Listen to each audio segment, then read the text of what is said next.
왕의 신하의 믿음에 대해서 계속해서 말씀을 나누도록 하겠습니다. 우리가 다른 사람의 말을 듣거나 또는 방송을 보거나 그리고 역사책을 보게 되면 보지 않고도 믿는 것을 볼 수가 있어요. 사람들은 다른 사람이 하는 말을 듣게 되면 안 보고도 믿습니다. 그런데 유달리 성경 말씀에 대해서는 믿지 않는 경우를 보게 됩니다. 세상에 되어지는 일들, 남들이 하는 말도 믿고 언론에서 하는 신문 방송에서 하는 말을 믿으면서도 하나님의 말씀인 성경은 믿지 않는 그런 경향을 볼 수가 있습니다.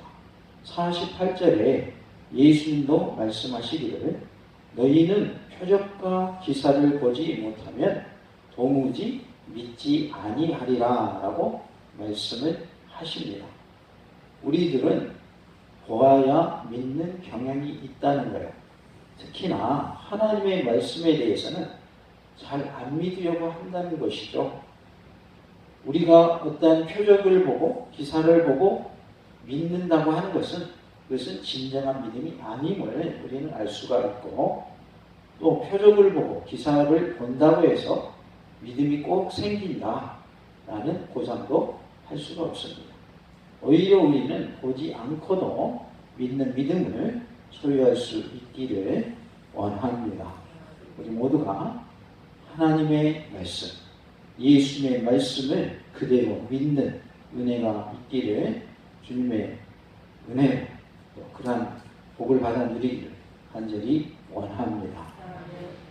오늘 말씀을 보면 예수님께서 첫 번째 표적을 행하신 가나에 가셨는데 그 가나에서 첫 번째 표적으로 물로 포도주를 만드시는 일이 있었죠.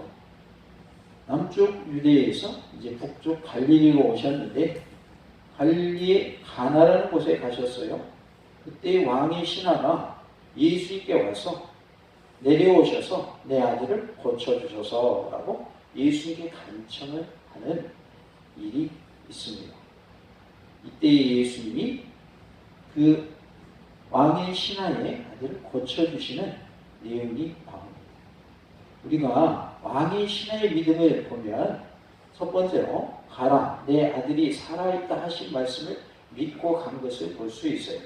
50절에 예수께서 이르시되 가라 내 아들이 살아있다 하시니 그 사람이 예수께서 하신 말씀을 믿고 가더니 라고 말씀을 합니다.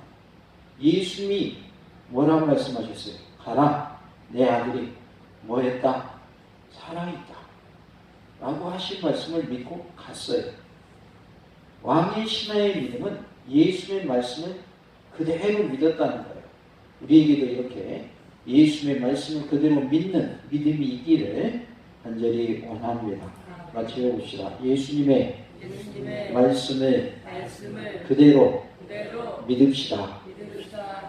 예수님의 말씀을 믿는 것이 믿음이라고 말해요. 믿지 못하는 그러한 모습이 되지 않기를 원합니다. 예수님께서 말씀하실 때에 너희는 표적과 기사를 보지 못하면 도무지 믿지 아니하리라 라고 말씀하셨는데 표적과 기사는 무엇인가? 다시 한번 함께 말씀 나누도록 하겠습니다. 표적은 예수님께서 그리스도이심을 나타내는 기적을 표적이라고 합니다.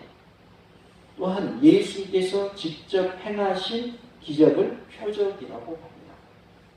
예수님이 유일한 구세주이시라 예수님이 하나님의 능력을 행하시는 분이시다라는 것을 나타내는 기적을 우리는 뭐라고 해요? 표적이라고 해요.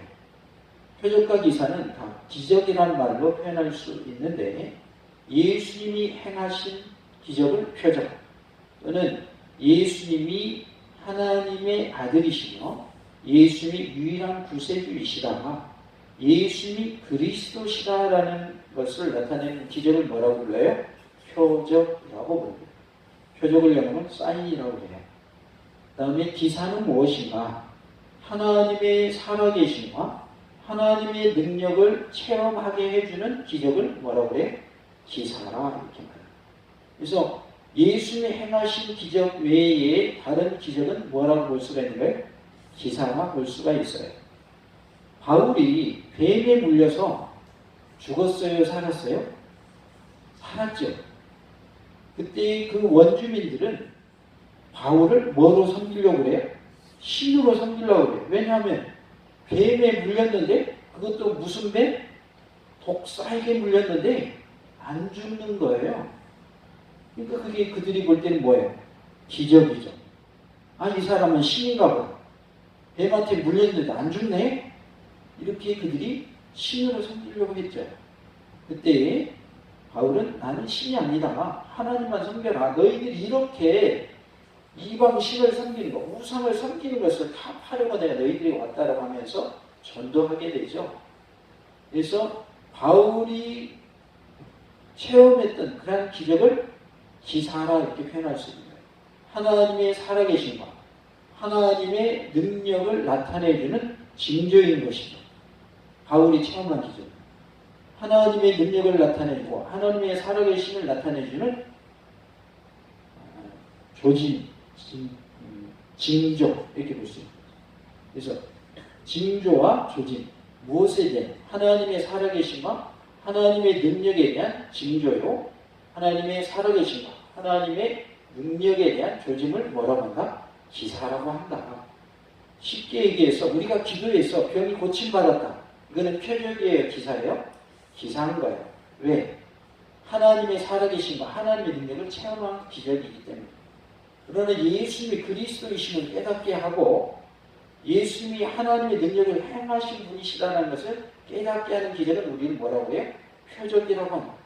그 표적은 누가 행하신 표적일까요? 예수님이 행하신 표적을 말합니다. 예수님이 표적을 행하심으로 예수님 자신이 그리스도이심을 나타낸 것을 우리는 표적이라고 말합니다. 그래서 표적과 기사를 통해서 우리가 기적이라는 것을 말할 수 있는데 예수님은 너희들이 표적과 기적을 보지 못하면 도무지 믿지 아니하리라 라고 말씀하고 있습니다. 우리는 왕의 신하가 표적을 봄으로 믿었다고 볼 수도 있겠지만 그러나 그것을 통해서 기적을 보아야만 믿음이 생긴다고 볼 수 없다라는 것을 우리는 지난 시간에 누굴 통해서 살펴보았어요? 히스기야 왕을 통해서 살펴보았어요. 꼭 기적을 체험해야 믿음이 생기는 건 아니다. 또 도마를 우리가 살펴보았습니다. 도마는 다른 제자들이 예수님 만났다고 그러니까 믿어요, 안 믿어요? 안 믿잖아요. 내가 예수님의 그 못에 손에 있는 못자국, 손에 있는 못자국과 허리에 있는 창자내가 봐야 믿겠다 그러잖아요.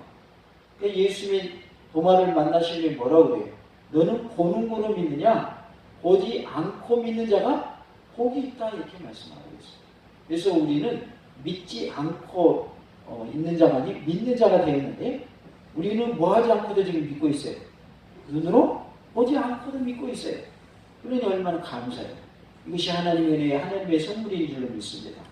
다 같이 해봅시다. 보지 않고도 믿읍시다. 뭘 믿으라는 거예요? 하나님의 말씀을 믿으라는 거예요. 예수님의 말씀을 믿으라는 거예요. 봐야만 믿는 건 뭐가 아니다? 믿음이 아니다 하는 것을 알 수 있습니다. 왕의 신하의 믿음은 예수님의 말씀을 있는 그대로 말씀대로 믿었다는 거예요. 우리의 믿음도 예수님의 말씀을 믿는 믿음이 되기를 간절히 원합니다. 가라, 내 아들이 살아있다. 그 말씀 그대로 믿잖아요. 그리고 가잖아요. 아들에게로 가잖아요. 가나에서 가버나움으로 향해 갑니다. 이렇게 예수의 말씀을 믿고 갈 때에 이제 그 기적을 그러면 종들을 통해서 확인하게 되죠. 그 내용을 우리가 이제 살펴보도록 하겠습니다. 왕의 신하의 믿음 두 번째는 자기와 그 온 집안이 다 믿었다라고 말씀을 합니다. 53절에 그의 아버지가 예수께서 내 아들이 살아있다는 말씀하신 그때인 줄 알고 자기와 그 온 집안이 다 믿으리라라고 말씀합니다. 자기와 그 온 집안이 다 믿었다고 하는 것은 가정을 복음화시킨 것을 말씀하고 있습니다. 우리 모두가 예수님의 말씀을 믿는 믿음으로 가정을 복음화시키는 그러한 은혜가 있기를 원합니다. 예수님의 말씀을 믿는다면 이제는 나만 믿는 것이 아니라 내 가정도 복음화시키는 그러한 믿음을 소유하시기를 간절히 원합니다. 왕의 신하의 믿음은 가정을 복음화시키는 믿음이었습니다. 다 같이 봅시다. 가정을 복음화시킵시다. 내가 예수님의 말씀을 믿고 예수님을 믿는 믿음으로 구원을 받았다면 이제는 내 가정을 복음화시킬 수 있기를 원합니다. 53절에 자기와 그 온 집이 다 믿으니라 라고 말씀을 하고 있습니다. 아버지가 예수님을 믿음에 따라서 그의 온 가족이 믿는 것은 계약 원리로 나타난 하나님의 구원 역사의 실현인 것입니다. 아버지는 하나님 앞에서 그 집의 대표자이므로 하나님은 그를 통하여 그 온 집을 축복하십니다. 창세기 17장 7절에 내가 내 언약을 나와 너 및 내 대대 후손 사이에 세워서 영원한 언약을 삼고 너와 내 후손의 하나님이 되리라 라고 말씀합니다. 창세기 17장을 보시면 99세의 아브라함에게 하나님이 나타나십니다. 그래서 아브라함과 언약을 맺으셔요. 내가 시인이 너를 번성하게 하겠다. 그리고 내가 지금 거주하고 있는 가나안 온 땅을 너의 소유로 주겠다고 약속을 합니다. 가나안 온 땅을 주어 영원한 기업이 되게 하겠노라고 말씀하십니다. 그리고 아브라함의 이름을 아브라함으로 바꾸어 주시며 모든 백성의 아버지가 되게 하시겠다라고 언약을 하십니다. 이 언약이 아브라함 단계로 끝나지 않은 것을 우리는 알 수가 있어요. 시편 105편 8절로 10절을 보면 그는 그의 언약 곧 천대에 걸쳐 명령하신 말씀을 영원히 기억하셨습니다. 이것은 아브라함과 맺은 언약이고 이삭에게 하신 맹세이며 야곱에게 세우신 율례 곧 이스라엘에게 하신 영원한 언약이라고 말씀을 합니다. 하나님의 구속의 언약이 계속 이어져 나가는 모습을 볼 수가 있어요. 아브라함에게 언약하신 것이 누구에게? 이삭에게 이어지고 이삭에게 언약하신 것이 또 누구에게 이어집니까? 야곱에게 이루어집니다. 그래서 계속 이어져 나가는 구속의 언약이 끊이지 않고 이어져 나가는 모습을 볼 수 있어요. 그래서 아브라함, 이삭, 야곱 그 다음에 또 누구에게까지 이어집니까? 요셉에게까지 이어지죠. 그래서 쭉 구속의 언약이 구원의 언약이 구원의 축복이 끊이지 않고 이어져 나가는 모습을 볼 수가 있어요. 우리의 가정도 구속의 언약, 구원의 축복이 계속 이어지는 그러한 은혜가 있기를 간절히 원합니다. 요한복음 4장 51절, 52절에 보니까 내려가는 길에서 그 종들이 오다가 만나서 아이가 살아있다 하거늘 그 낳기 시작한 때를 물은즉 어제 몇 시였다고 그랬어요? 7시라고 그랬어요. 어제 7시 열기가 떨어졌나이다 하는지라. 51절 52절 보니까 이제 자기 아들이 있는 어디로 가는 중이에요? 가버나움. 아들이 있는 곳. 말하자면 왕의 신하의 집이 어디라는 거예요? 가버나움이에요. 그쪽으로 가는데 가다가 종들을 만나게 됐어요. 그랬더니 아이가 살아있다는 거예요. 아들이 살아있다는 거예요. 그러면 언제 열기가 내렸나 알아봤더니 어제 7시입니다. 이렇게 말을 한단 말이에요. 7시가 따져보니까 누가 말씀하실 때예요? 예수님이 말씀하실 때인 거예요. 그래서 이 왕의 신하는 아, 예수님이 가라, 내 아들이 살아있다 하신 그때가 7시인데 7시에 아들이 나왔단 말이에요. 열기가 떨어졌단 말이에요. 열이 내렸어요. 아, 이것은 우연히 아이가 낳은 것이 아니라 우리 아들이 누가 말씀하실 때에 낳았다. 예수님이 말씀하신 그때에 낳았구나라는 것을 왕의 신하가 안 거죠. 깨달은 거예요. 그래서 아, 이것은 예수님이 정말 하나님의 아들이시고 구세주시구나, 우리를 구원하러 오신 분이구나 하고 자기만 믿는 것이 아니라 자기와 온 집안 사람들이 다 믿었다고 말이에요. 내려가는 길이라고 51절에 말씀을 하는데, 유대인들은 내려가다, 올라가다라는 표현을 할 때에 예루살렘을 기준으로 표현을 했어요. 그래서 예루살렘을 향해 가면 올라가다라는 표현을 썼고, 반대로 예루살렘에서 다른 곳으로 가게 되면 방향에 상관없이 예루살렘을 기준해서 위로 가든지 아래로 가든지 상관없이 예루살렘에서 멀어지면 뭐라고 표현했다고요? 내려간다라고 표현합니다. 그러니까 예루살렘을 향해 가면 뭐 한다고 표현하고 올라간다라고 표현하고, 예루살렘에서 반대 방향으로 가면 그 방향이 동쪽이 됐든 서쪽이 됐든 남쪽이 됐든 북쪽이 됐든 예루살렘으로부터 멀어지면 뭐라고 표현하는 거예요? 내려간다라고 표현을 하는 거죠. 그런데 51절의 표현은 예루살렘과는 상관이 있어요, 없어요? 여기 내용을 보면 상관이 없거든요.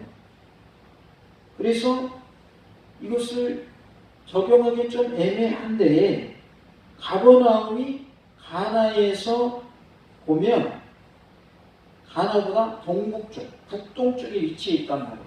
여기가 가나면 북동쪽으로 갈릴리 호수 쪽으로 가다 보면 가버나움이 있는 거예요. 34km 정도 떨어져 있고. 그러니까 지도상에서 보면 남쪽에서 북쪽으로 가니까 뭐 한다고 표현하는 것이 일반적이에요? 올라간다라는 표현을 쓰는 것이 일반적이란 말이에요. 그런데 왕의 신하는 뭐라고 그래요? 내려오셔서 내 아들을 고쳐주소서, 이렇게 말합니다. 그래서 이 표현은 예루살렘을 중심으로 해서 가나보다 가버나움이 더 떨어져 있기 때문에 예루살렘을 중심으로 한 표현일 것이다, 이렇게 추정이 되어요. 그래서 내려오셔서 내 아들을 고쳐주셔서 라고 했다고 우리가 주장할 수 있습니다.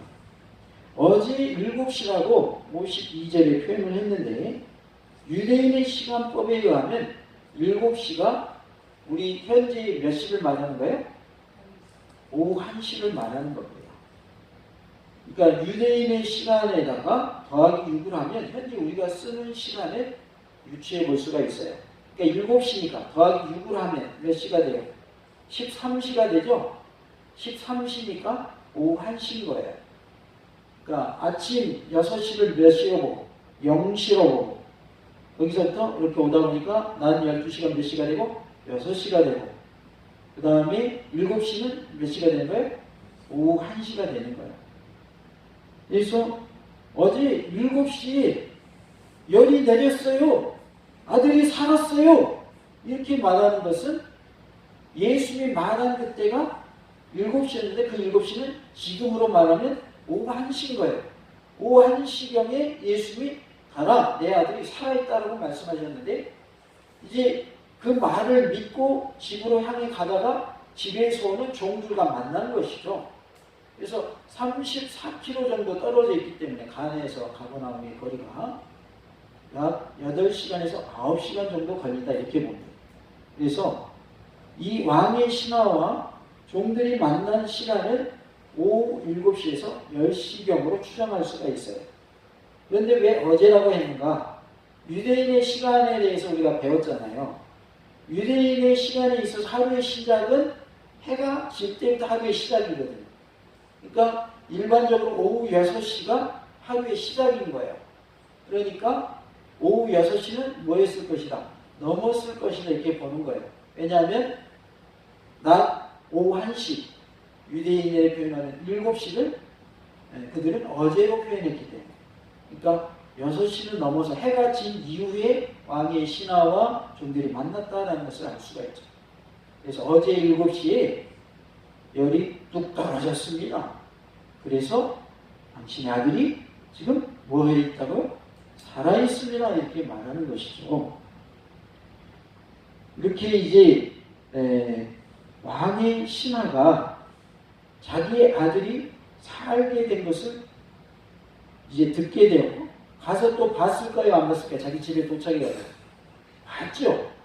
그러니까 자기뿐만 아니라 자기와 그 온 집안이 다 누굴 믿게 된 거예요? 예수를 믿게 된 것입니다. 오늘 본문 가운데 54절에 보면 예수께서 유대에서 갈릴리로 오신 후에 행하신 몇 번째 표적이래요? 두 번째 표적이라고 말씀하고 있어요. 그러니까 첫 번째 표적도 어디에서? 가나에서 있었고, 왕의 신하의 아들을 가라, 내 아들이 살아있다라고 하시면서 고쳐주신 것도 두 번째 표적도 어디에서 있었어요? 가나에서 있었던 것이죠. 예수님이 행하신 기적을 뭐라고 말한다고요? 표적이라고 말합니다. 하나님이 행하신 능력, 하나님의 살아계심을 나타내는 기적, 그것을 하나님의 능력을 보여주는 징조에 해당하는 기적을 우리는 뭐라고 해요? 기사라고 합니다. 그래서 예수님이 그리스도이심을 나타내는 표적, 두 번째가 바로 왕의 신하의 아들을 고쳐주신 기적입니다. 이것을 두 번째 표적이다 이렇게 말하는데요. 우리가 예수님을 만나고 예수님의 기적을 체험하게 되면, 우리가 하나님의 자녀가 되면 믿음이 생기게 되고, 믿음이 생기면 이제 나만 구원받는 것이 안 된다, 함께 구원받아야 된다는 것을 알게 될까요? 자기만 구원받고 말아야 된다고 생각하게 될까요? 함께 구원받아야 된다는 깨닫게 되는 거예요. 그래서 구원의 확신을 가지고 전도할 수 있는 거예요. 왜? 내가 누굴 만났습니까? 예수님 만났습니다. 예수님을 만났고 하나님의 기적을 내가 체험했기 때문에 전도해야겠다는 생각이 들 수밖에 없는 것이죠. 전도를 열심히 하는 아버지가 있었어요. 하루는 아버지가 전도하러 안 나가요. 그러니까 어린 아들이 아버지한테 물어봐요. 아버지, 오늘은 왜 전도하러 안 가요? 아버지가 말하기를, 오늘은 비가 많이 와가지고 전도하기 힘들 것 같다, 그래서 오늘은 안 나갈래. 그랬더니 아들이 뭐라고 하냐면, 아버지, 비가 오면 하나님도 일하시는 것을 쉬시나요? 그러니까 아버지가 할 말이 있어요, 없어요? 할 말이 없어. 그러면서 아들이 뭐라고 그러냐면, 아버지, 오늘은 제가 대신 전도하러 갈게요. 그리고 우산 쓰고 전도지 들고 아들이 전도하러 갑니다. 집집마다 우편함에다 전도지 꽂아놓고 이렇게 전도를 하다가 이제 전도지가 딱 한 장 남았어요. 그래서 이 아들이 한 집을 이렇게 찾아가서 문을 두드리는 거예요. 똑똑 그러니까 안에서 중년 여성이 나오는 거예요. 그래서 중년 여성에게 전도지를 주고 이 아들이 이제 갔어요. 그런데 시간이 흘러서 교회에서 한 중년 여성이 뭐를 해요? 간증을 하는 거예요. 내가 왜 예수 믿게 됐는가 간증을 하는데, 뭐라고 하냐면, 내가 우울증에 걸려가지고 세상을 마감하려고 내 목에 줄을 이렇게 끼우고 있는데 똑똑, 그 순간에 똑똑하고 문을 두드리는 소리가 들리더라는 거예요. 그래서 목에서 줄을 빼고 현관문을 열고 나가보니까 우산은 비록 썼지만 비에 젖은 그 아이가 전도지를 내밀면서 예수님 믿으세요? 그걸 갔다는 거예요. 그 후에 이분이 예수님을 만나게 되었고, 그래서 간증까지 하게 되었나, 이렇게 간증을 하는 거예요. 만약에 이 전도를 열심히 했던 아버지의 아들이 그날 비 오는 날 전도로 안 갔더라면, 생을 마감하려고 했던 그 중년 여성은 더 이상 이 세상 사람이 아닐 것입니다. 그런데 하나님은 그 아들을 사용하셔서 비 오는 날에도 전도지 들고 나가게 하시고, 그 전도를 받은 중년 여성이 예수님 믿어서 이제 교회에서 사람들 앞에서 간증하게 하셨습니다. 나의 전도가 이렇게 중요한 거예요. 나의 전도가 이렇게 중요하다고요. 왕이 신하가 자기 아들이 살아난 것을 보고서 자기만 믿는 것이 아니라 그 온 집안이 믿은 거죠. 나는 이제 예수님 믿어서 구원함을 얻은 자로서 내 가정도 복음화시키는 그러한 믿음을 소유하실 수 있기를 원합니다. 다 같이 합시다. 내 가정을 복음화시킵시다. 복음화시키는 것은 직접적으로 내가 할 수 있는 부분은 아니에요. 그러나 우리가 하나님의 심부름꾼으로서 역할을 할 수는 있는 거예요. 전도지를 들고 비 오는 날 문을 두들겨서 전도지를 중년 여성에게 줬던 아이처럼 우리는 복음을 전할 수는 있는 거예요. 믿게 하시고 구원받게 하시는 건 누가 하는 거예요? 하나님이 하시는 거예요. 제가 항상 강조하지만 복음의 씨앗을 뿌리는 건 우리 몫이에요. 데려오는 건 우리 몫이 아니다고 말이에요. 때가 되면 하나님이 오게 하신다니까요. 뿌리는 걸 해야 돼요. 뿌리는 거. 우리가 이번에도 마찬가지로 성탄절에 새생명 주애비 초청예로 드립니다. 우리의 전도 대상자와 태신자를 품고 기도하면서 열심으로 초청하셔서 한 영혼이라도 주님 품으로 돌이키고 하나님의 나라가 확장되고 우리 가정이 복음화되는 은혜가 있기를 간절히 원합니다. 듣지 않아도 전하시기 바랍니다. 싫어해도 전하시기 바랍니다. 장소를 불문하고 전하시기 바랍니다. 하나님의 복음은 무엇인가? 하나님의 사랑이 바로 하나님의 복음입니다. 하나님의 사랑은 누구를 통한 사랑입니까? 예수를 통한 사랑입니다. 십자가의 사랑을 전하는 것이 복음입니다. 그 복음을 전할 때 구원의 역사가 크게 일어날 줄로 믿습니다. 하나님은 어린 아이를 통해서도 구원의 역사를 이루시지만 나이든 나를 통해서도 하나님의 일을 이루십니다. 내 가정의 복음화를 위해서 하나님이 나를 내 가정에 뭐로 파송해 주신 거예요? 선교사로 파송해 주신 거예요. 나는 가정에 파송된 선교사입니다. 선교사 역할을 잘 감당하시는 그런 은혜가 있기를 원합니다.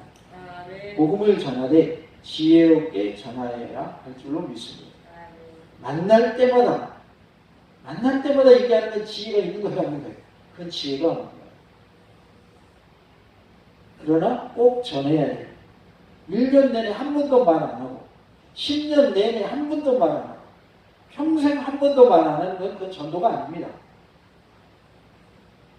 기도만 하고 입을 열어 전하는 거 안 했다. 그건 전도가 아니에요. 지혜롭게 하라고 했다고 해서 입술을 열어서 예수님 믿어야 된다고 천국 가야 된다고 그 말 안 해도 된다는 뜻이 아니에요. 매일매일 예수님 믿으라고 하면 좋아할 사람이 있어요, 없어요? 좋아하겠어요. 그건 지혜가 아니죠. 오히려 교과가 나는. 그러나 반드시 전해야 돼요. 안전하는 것은 직무유기입니다. 구원받은 자로서 해야 할 일은 뭐예요? 전도하는 일이에요.